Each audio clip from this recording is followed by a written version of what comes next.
శ్రీగురుభ్యో నమ. హరి ఓం. ముక్తా విద్రో మహిమణేలధవలచ్చాయ ముఖేశ్చరక్షణై యుక్తా విందు నిబద్ధన రత్న ముకుటాం తత్వార్థ వర్ణాత్మికాం గాయత్రీం వరదా అభయాం కుశకశం శుభ్రం కపాలాం గదాం శంఖం చక్రమధార విందయుగలం హస్తేర్వహం తీం భజే యో దేవ సవితాస్మాకం ధియో ధర్మధిగోచరః పరారయత్తస్యద్బర్గా సద్వరేణ్యముపాస్మహే సర్వం వేదమాత గాయత్రీ కటాక్షఫలసిత్యర్థం. గురువుగారు ఎప్పుడు చూసినా ఆర్థికమైన విషయాల గురించి లేదా కోర్టు వ్యవస్థల గురించి మాత్రమే మీరు చెప్తున్నారు.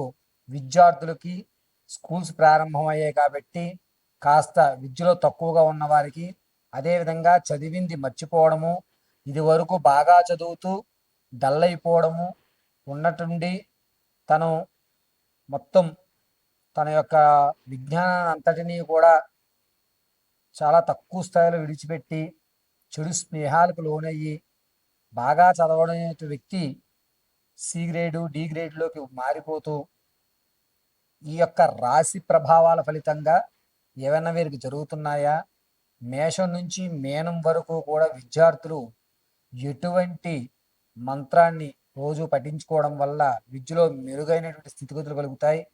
వీరు ఏ దేవతారాధనలు చేయడం వల్ల విద్య అనేటువంటిది అభ్యసిస్తుంది? అన్నిటికంటే ముఖ్యమైనది విద్యే కాబట్టి అటువంటి విద్యార్థులు ఉన్నతమైనటువంటి చదువుకోవడానికి, చదివింది గుర్తు ఉండడానికి, మీరు పరీక్షల్లో ఉత్తీర్ణులు అవ్వడానికి, అదేవిధంగా నిరుద్యోగులకి ఎప్పటి నుంచో ప్రయత్నాలు చేస్తూ ఉద్యోగం రాక కాంపిటేటివ్ ఎగ్జామ్స్లో 10, 2, 5 మార్కులతో శృతిలో మీ ఉద్యోగాన్ని కోల్పోతున్నటువంటి వారికి ఇలా కేవలము ఈ ఎపిసోడ్లో విద్యార్థులకి నిరుద్యోగులకి సంబంధించిన విషయాన్ని మనం చర్చిద్దాం. మేషం నుంచి మీనరాశి వరకు కూడా ఏ రాశి వారు ఎటువంటి ఆరాధన చేయాలి, ఎటువంటి నియమాలు పాటిస్తే ఉద్యోగ ప్రాప్తి, అదేవిధంగా విద్య చక్కగా అభ్యసించడం అనేటువంటి పూర్తి విషయాన్ని మనం చర్చించుకుంటూ అసలు విద్యార్థుల్ని ఉన్నతంగా తీర్చిదిద్దాలంటే చదువుని ఎప్పుడు చదువుకోవాలి, ఏ సమయంలో చదువుకోవాలి అనేటువంటి విషయాలను కూడా పూర్తిగా మనం చర్చిద్దాం. విద్యార్థులు చదువుకునే టైము తెల్లవారుజామున 5 గంటల నుంచి 6:30లోగా చదువుకోవాలి. ఏ విధంగా చదువుకోవాలి అనేది ప్రతి రాశి వారికి కూడా చదువుకునేటువంటి సమయాన్ని మీకు చెప్పడం జరుగుతుంది.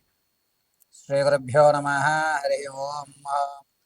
మేషరాశిలో జనించినటువంటి విద్యార్థులు, అదేవిధంగా నిరుద్యోగులు, ప్రయత్నాలు చేస్తూ ఉద్యోగం రాక ఇబ్బందులు పడుతున్నవారు, వీరికి పరిష్కారాలు ఏమిటి, ఎటువంటి దేవతారాధన చెయ్యాలనే విషయాన్ని మనం ఇప్పుడు పరిశీలన చేద్దాం. ముందుగా మేషరాశిలో ఉన్నటువంటి వారికి ఏలినాటి శని ప్రభావము, అదేవిధంగా గురుడు 26/5/2026 నుంచి, అంటే మే 26వ తారీఖు నుంచి 15 అక్టోబర్ తారీఖు వరకు కూడా అర్ధాష్టమంలోకి మారుతున్నాడు. దీనివల్ల కాన్ఫిడెన్స్ లెవెల్ ఉంటుంది, కానీ చదివిన విషయాన్ని కొత్తగా రాయాలి అనేటువంటి కోరికతో ఇలాగే నేను ఎందుకు రాయాలి, దీన్ని వేరే విధంగా రాద్దామని చెప్పి అసలు విషయాల్ని వదిలి మిగిలినటువంటి విషయం అంతా కూడా పేపర్ మీద పెట్టేటువంటి అవకాశం లభిస్తుంది మేషరాశి వారికి. దీన్ని ఓవర్ కాన్ఫిడెన్స్ అనడానికి లేదు, కేవలము ఆ ప్రయత్నాన్ని కొత్తగా చేద్దాము అనేటువంటి ఒక ప్రయత్నపూర్వకంగా రాయడానికి వీరు ఆలోచిస్తూ ఉంటారు. పైగా చదువులో కూడాను వీరు మెయిన్ పాయింట్స్ని ఇంకో రకంగా ఎలా రాయాలి అని మాత్రమే చదువుతారు తప్ప పూర్తి విషయాన్నంతటిని గ్రహించేటువంటి అవకాశం లేదు. అక్టోబర్ 15వ తారీఖు వరకు కూడా విద్యార్థులు ప్రతి చిన్న విషయాన్ని కూడా క్షుణ్ణంగా అర్థం చేసుకోవడానికి ప్రయత్నం చేస్తుంటారు. కాదు, దీన్ని వేరే విధంగా మనం రాద్దాము, ఇలాగే ఎందుకు చెప్పాలి అని చెప్పి కొత్తదనంతో కూడుకున్నటువంటి విద్యని అభ్యసించడానికి ఎక్కువ ఆకర్షితులవుతూ ఉంటారు మేషరాశి వారు. బట్టి రాయి, ఇది ఇలాగే రాయి అని మనం ఎంత ఫోర్స్ చేసినా కూడా వీరు మాట వినరు.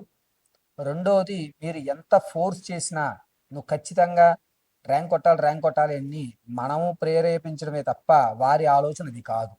వినూత్నంగా కొత్తగా కనబడడానికి మాత్రం ప్రయత్నాలు చేస్తూ ఉంటారు మేషరాశి వారు.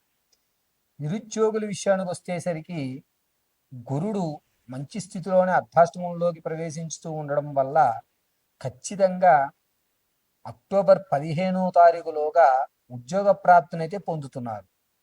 శృతిలో తప్పిపోయిన దాన్ని మీ యొక్క సృజనాత్మకత తోడు చేసుకుని మరింత షార్ట్ కట్స్గా మీ ప్రయత్నాన్ని బలోపేతం చేసుకుంటూ ఉద్యోగ ప్రాప్తి ఖచ్చితంగా మీరు కలిగించేటువంటి అవకాశం అక్టోబర్ 15లోగా నిరుద్యోగులు మంచి శుభవార్త, అది కూడా సెటిల్ లైఫ్కి సంబంధించిన ఉద్యోగ ప్రాప్తి కలిగేటువంటి అవకాశం ఎక్కువగా లభిస్తుంది.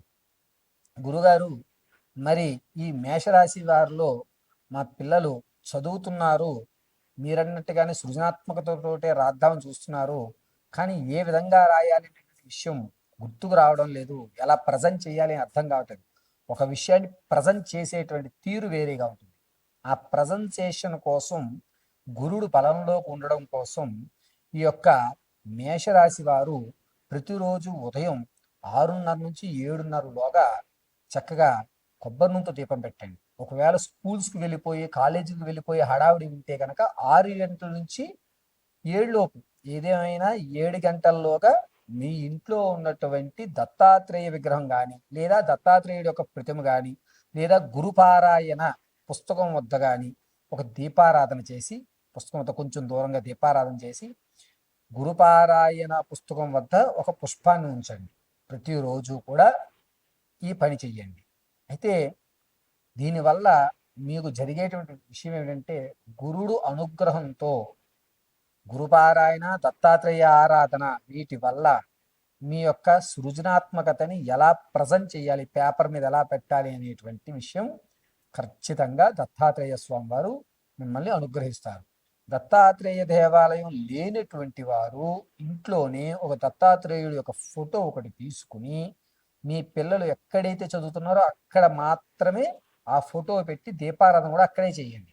మీరు మీ ఇంట్లో ఉన్నటువంటి దీపారాధన వద్ద కాదు, నిత్య దీపారాధన కాదు, పిల్లలకి ప్రత్యేకంగా ఒక టేబుల్ మీద ఒక పక్కగా ఈశాన్యంలో దత్తాత్రేయుడు స్వామివారిని పెట్టడము, కొబ్బరి నూనెతో కొంచెం దీపారాధన చేయడము చూసుకొని జాగ్రత్తగా. మిగిలిన పుస్తకాలు కూడా ఉంటాయి.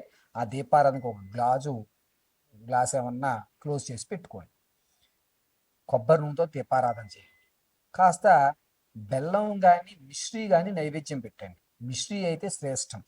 మిశ్రీ నైవేద్యం పెట్టుకుని పిల్లవాడు స్కూల్కి వెళ్ళిపోయిన తర్వాత ఆ మిశ్రీని తీసి ఒక డబ్బాలో వేసుకుని సాయంత్రం వచ్చినప్పుడు వాడికి ఏ పాలల్లోనో ఆ మిశ్రీని కలిపేసి ఇచ్చేసేయండి. ఇలా మేషరాశి వారు దత్తాత్రేయుడు ఆరాధన చేయడం వల్ల సృజనాత్మకతని ఎలా ప్రజెంట్ చేయాలి అనే విషయం తెలుసుకుంటారు. అంతేకాకుండా చదువుకునే సమయం ఏమిటి అంటే కనుక, విద్యార్థులు రాత్రి వేళ 9 నుంచి 10 గంటల్లోపు ఏదన్నా ఒక సబ్జెక్టుకి సంబంధించి ఒక క్వశ్చన్ చదవమనండి. దాన్ని మరుసటి రోజు ఉదయాన్నే లేచిన తర్వాత బ్రష్ కూడా చేయకుండా రాత్రి ఏదైతే క్వశ్చన్ చదివాడో అదే క్వశ్చన్ని 2 సార్లు చదువుకోమనండి. చదివి పుస్తకం మూసేసి తన స్నానం చేసి వచ్చిన తర్వాత దీపారాధన చేసుకుని తను ఖాళీ ఉన్నప్పుడు ఒక్కసారి మళ్ళీ రివైండ్ చేసుకోమనండి. ఆ ప్రశ్న, ఆ సమాధానం రెండూ కూడా బ్రెయిన్లో ప్రింట్ అవుతాయి. చదువుకునేటువంటి సమయం సాయంత్రం వేళ, రాత్రి పడుకునే ముందు మనం ఏం రాదు క్వశ్చను, నాకు ఇది అర్థంగా అదే క్వశ్చన్ని 1-2 సార్లు చదివి మూసేసి మరుసటి రోజు ఉదయాన్నే పుస్తకం తీసి అదే క్వశ్చన్ చదువుకుని అప్పుడు బ్రష్ స్నానం చేసి స్కూల్కి వెళ్ళమనండి. చక్కగా చదివింది ఖచ్చితంగా బ్రెయిన్లో గుర్తుంటుంది, సృజనాత్మకత నిలబడుతుంది. మరిన్ని విషయాలు తెలుసుకోవడానికి విద్యార్థుల కొరకు కింద స్కూల్ అవుతున్న నెంబర్ని సంప్రదించండి.